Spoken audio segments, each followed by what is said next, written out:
ఉద్యోగులకు పెన్షన్స్కి స్వాగతం సుస్వాగతం. రాష్ట్ర ప్రభుత్వ ఉద్యోగులకు తప్పని ఎదురుచూపులు.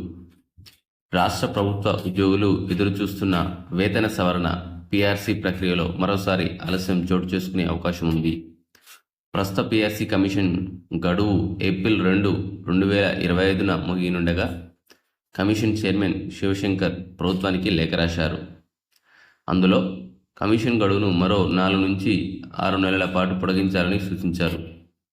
గతంలో 2023 అక్టోబర్ 2న కమిషన్ను నియమించినటువంటి రాష్ట్ర ప్రభుత్వం 6 నెలల్లో నివేదికను సమర్పించాలని పేర్కొంది. అయితే పలు కారణాలతో ఇప్పటికే పలుమార్లు గడువు పొడిగించింది. తాజా అభ్యర్థనపై ప్రభుత్వం సానుకూలంగా స్పందించినట్లు సమాచారం. ఉద్యోగులకు కొత్త పీఆర్సీ అమలు గురించి అనేక సందేహాలు కొనసాగుతున్న తరుణంలో కమిషన్ గడువు మరోసారి పెంచుతారా లేదా అన్నది ఆసక్తికరంగా మారింది. వేతన సవరణ కోసం నిరీక్షణలో ఉన్న ఉద్యోగులు త్వరలో ప్రభుత్వం నుంచి స్పష్టత రావాల్సి ఉందని ఆశిస్తున్నారు.